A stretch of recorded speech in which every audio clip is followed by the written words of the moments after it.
5 on Your Side at 10 starts now. A weekend Senate session ends without a deal to reopen the federal government. Instead of governing, Republicans are playing games with people's livelihoods. They created this cliff. And now they want to blame Republicans for their mess. What's at stake for millions as the government shutdown nears its 40th day? Plus, we're tracking how the shutdown is impacting neighbors in our area. We have literally seen thousands of additional families to come through the food pantries. The groups stepping up to make sure families and their pets don't go hungry. An early celebration honoring those who served our country. It's a really nice community moment. How a day full of celebrations is making a real difference for veterans in need. We begin tonight's show tracking a major cool down for the bi-state. Here's a live look outside at what's been a cool Saturday with a few sprinkles. But as we get into the overnight hours, temps will definitely be near or below freezing all across the St. Louis area. Thanks for joining us at 10, everyone. I'm Robert Townsend. Chief Meteorologist Scott Connell is here with more on our forthcoming frigid forecast. Scott. You know, here's the thing. We do have a weather impact for your Sunday, and it's a big one considering how mild it has been recently. Much colder air is beginning to push in across the region. The winds tonight are becoming gusty. Those gusty winds stick with us tomorrow, all day long tomorrow. Wind chills are in the 20s around St. Louis. Looking out at Lambert right now, we really take that shot just so you can see the camera's bouncing a little bit. We're starting to see those winds get a little gusty right now as the cold front has moved off to the east. If you're over around Flora into Clay County, working over towards Vandalia, you're just along or right behind that front. There have been some showers and some rumbles of thunder trying to develop along that front, but now the northwest winds are taking hold. That is going to be the key for tomorrow, bringing in the colder air. In fact, temperatures will steady off here in the mid-30s tomorrow, and they'll have a hard time going up at all. You will need the winter weather gear tomorrow, the extra layers, the coat, the hat, maybe a scarf, gloves. Got to find all that stuff. Temperatures cold, wind chills stay in the 20s, and those gusty winds. Plus, Robert, as an added bonus, there might be a few flurries tomorrow. We'll talk more about that in a few minutes. Hard to believe you're already talking about flurries. Scott, thanks. Well, it's been another busy day on Capitol Hill. Today, the Senate held a rare Saturday session aimed at finding a deal to reopen the federal government. For nearly 40 days now, lawmakers have been debating how to reach an agreement. Democrats say they won't approve a spending deal without extending health care subsidies. Now, Republicans say they won't talk about extending those subsidies until the government reopens. When you lose your health care, you can't get treatment. And when you can't get treatment, you die. And we've got to put that on the table. That is what needs to be negotiated. I say to my Republican friends, do you really want to see 50,000 low-income and working-class Americans die unnecessarily? I don't think you do.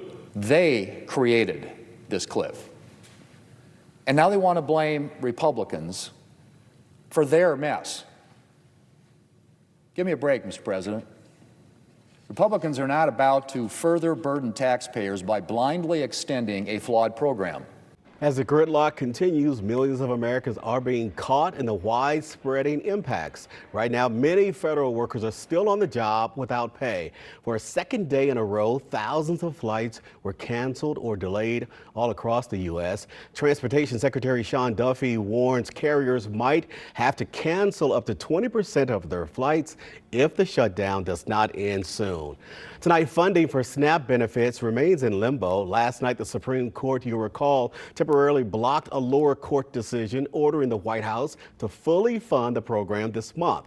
Now the Trump administration will continue with its plan from earlier in the week to partially fund the program. That decision is leaving many of our neighbors worried about putting food on the table, and some now have to grapple with feeding a pet on top of all that. 5 on Your Side's Reagan DeTrolio talked with food advocates and shelter leaders about what they're both seeing right now. With the government shutdown nearing its 40th day, animal shelters like KSDK are packed with dogs.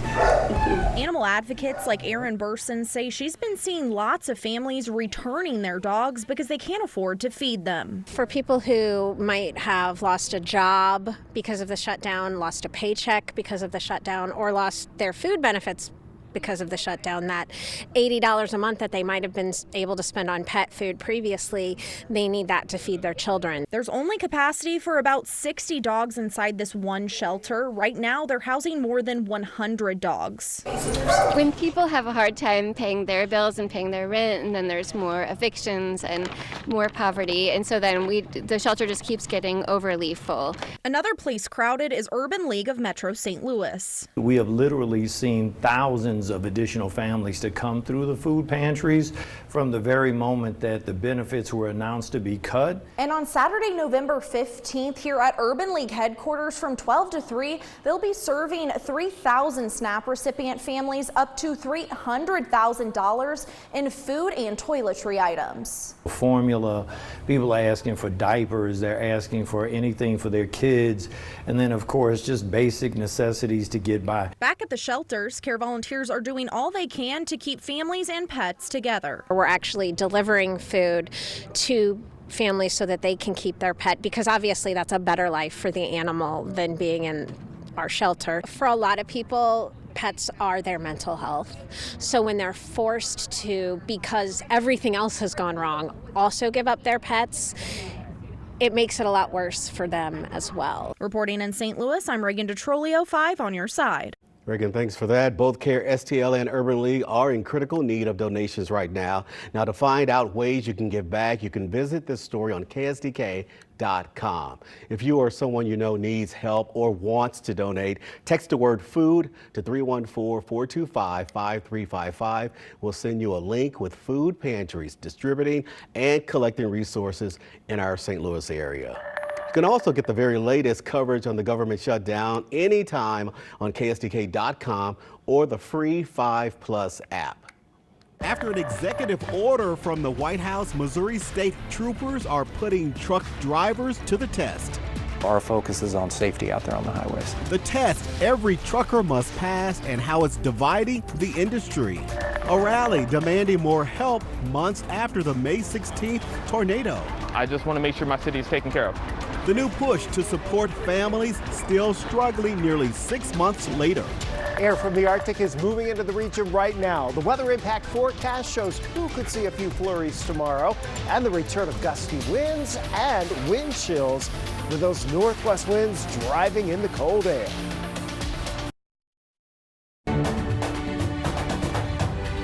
We're just 3 days away from Veterans Day. Today, our community got an early start to honor those who served in our military. The celebration started with a 5K race at Soldiers Memorial Park in St. Louis. It was organized by the Catholic Charities and St. Patrick's Center. Proceeds from the race were donated to the center's Veterans Program. The race was followed by a parade through downtown St. Louis. There's about 40 organizations that participate. It's over 500 people in the parade, and really for those folks, it's really important that they have this opportunity to show that they care about our veterans and they're celebrating our veterans. The parade was followed by a special ceremony and performance by the Park Guard drill team outside the Soldiers Memorial Museum. The celebration wrapped up with a tour of the museum.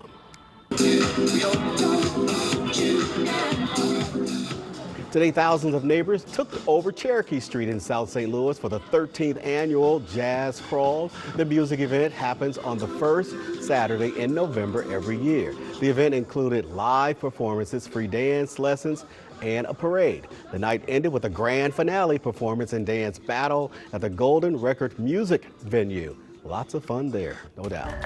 Well, still ahead, new rules from the White House are changing what truckers can drive on the road, why not speaking English could now cost drivers their jobs. Tonight, the Federal Aviation Administration is grounding a fleet of cargo planes after this week's deadly UPS plane crash in Louisville, Kentucky. Today, FAA officials announced they're grounding all MD-11 cargo planes until workers can inspect them. Investigators say Tuesday an airplane's left engine detached from the plane during takeoff, causing the crash. The FAA says the same problem likely exists or may develop in planes with the same design. That crash killed at least 14 people and 9 others are still missing.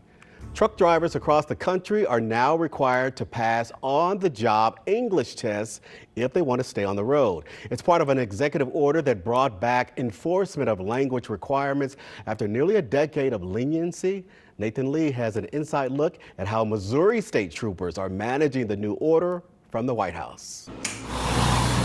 Around 1,000 times a day, a truck drives through this weigh station. Driver, turn right, park behind this building. Turn right, park behind this building. And it's Officer Holbrink's job to keep them in check. Loose brackets. Is this right here? Bad brakes.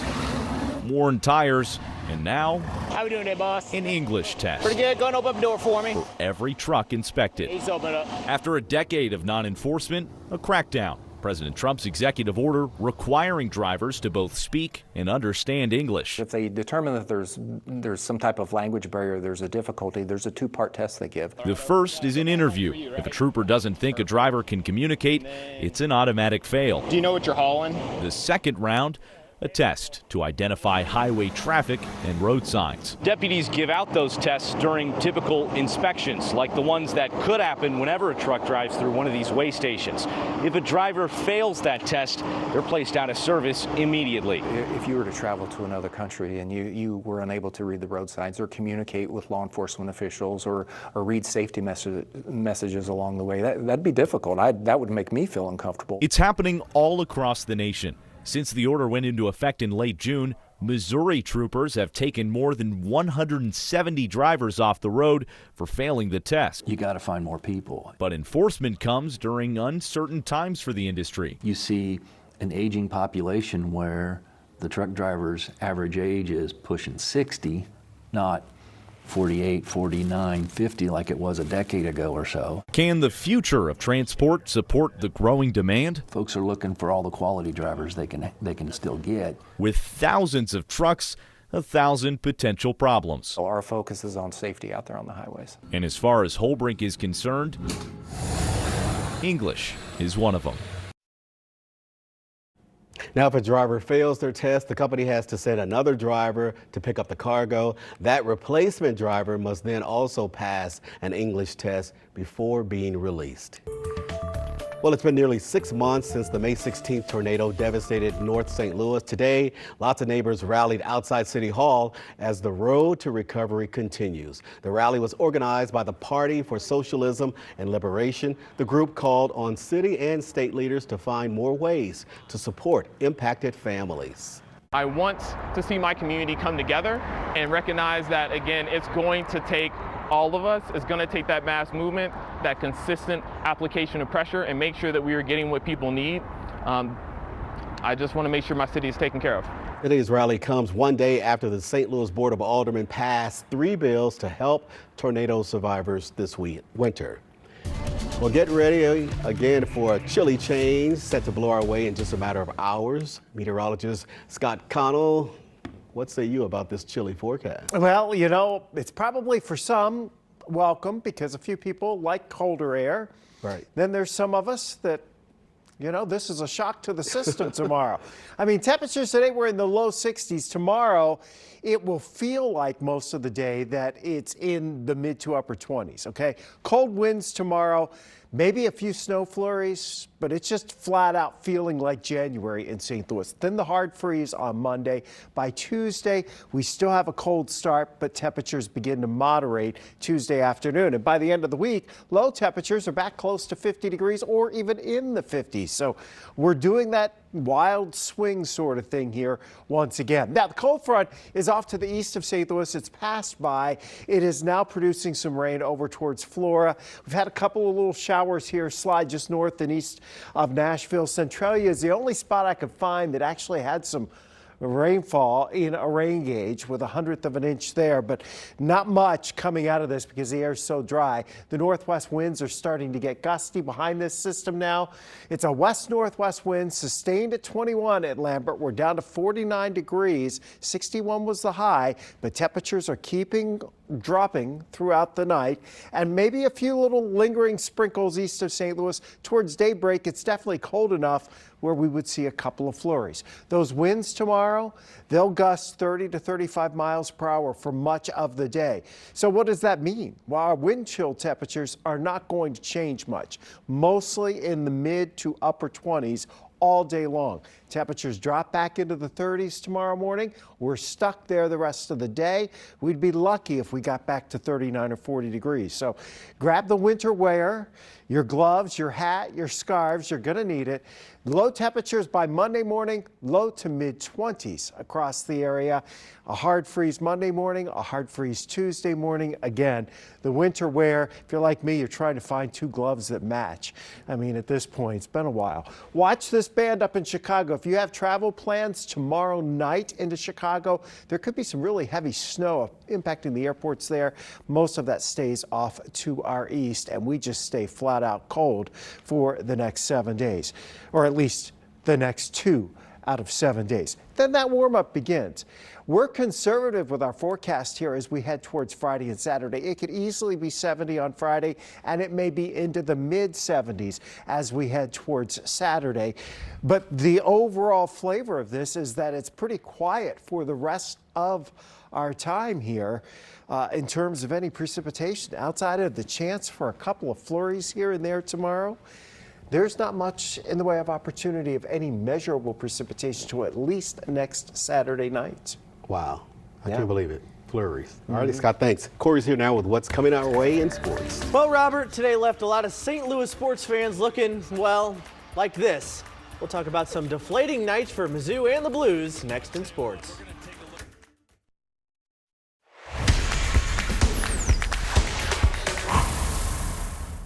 The Blues had only won back-to-back games once so far this season. They try to do it again tonight against Seattle, but with these Blues, nothing is easy. Joel Hofer was back in net after his shutout in Buffalo. We'll hit the highlights right there. There's Joel Hofer. Jordan Kyrou was back in the lineup after his healthy scratch last game. Blues strike quick. Dylan Holloway interception. Dylan Holloway goal. 1-0 note. Later in the first, Dalibor Dvorsky's going to put the puck on net, and it goes in. Second of the year for the kid. 2-0 Blues.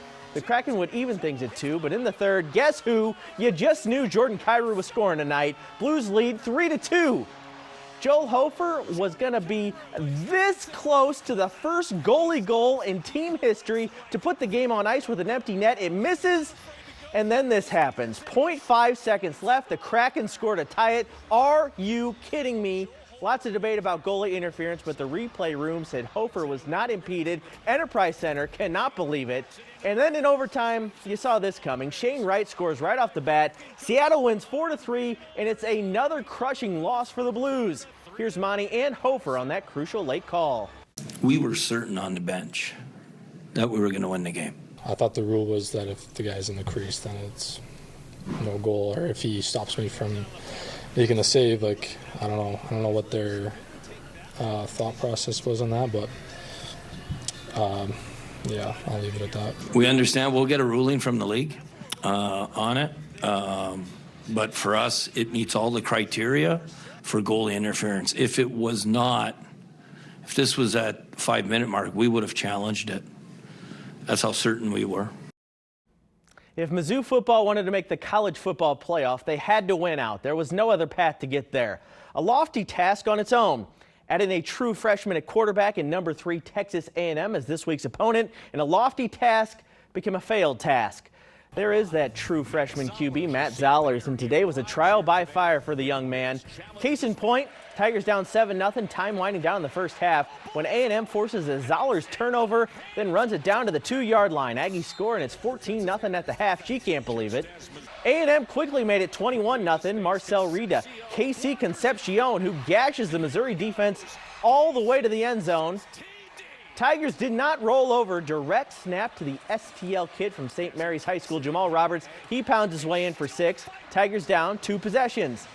But the Aggies would put any comeback thoughts to bed in the fourth. Reuben Owens Jr., 57 yards to the house. This one got a bit out of hand down the stretch as A&M beats Mizzou 38-17 to hand the Tigers their third loss and dash what slim playoff dreams remain for Missouri. Devastated. Yeah, that's one of the toughest locker rooms I've been in because we all believed that we were going to win. We all believed we were going to win. They fought like they were going to win. And so now you got to pick yourself back up. You got to put your guts back in, and you got to find something else to fight for. And our team will. High school playoff football today. Cahokia hosting Jacksonville in a round 2 playoff game in Illinois. Comanches got on the board first. Watch Mekhi Henderson just reach out for that touchdown. 8-0 Cahokia there. They can be explosive too. Donald Collier taking the short pass a long way. He shakes off about 4 defenders as he heads down the sideline and eventually into the end zone for the highlight reel touchdown. Comanches win 36-13 to move on to the next round. Back over in Missouri, Lutheran North went to Gateway STEM. The home Jaguars kept it close for a while, but the defending state champion Crusaders got hot. Jonathan Moore airing it out. Mike Clark waiting to catch that one in the end zone, 6-0 North. Later, a similar play in the other end zone. Moore airs it out. This time it's Kyron Evans there for the Crusader TD. Lutheran North wins 34-0 to advance. Belleville East hosting the #1 seed in 8A in Illinois, Chicago Mount Carmel. Lancers hanging tough early on, and Kerry Willis led the charge. He steps up, picks off the Mount Carmel QB, Belleville ball. Then on offense, it's Willis making the catch and finding his way in for a touchdown that tied the game at 7. However, Mount Carmel flexed its muscles as this game rolled along. They win 49-28 to eliminate Belleville East. Here's the scoreboard from other playoff games around the area. Breeze Central and East St. Louis are moving on while the season ends for Freeburg, Roxana, and Dupo. That'll do it for sports, Robert. Lots going on. You know, we really didn't. Wish we had some more better news. Yeah, I know. Us Mizzou fans didn't want another loss. That's 5 on your side at 10. Saturday Night Live is next with Kirkwood's very own comedian Nikki Glazer.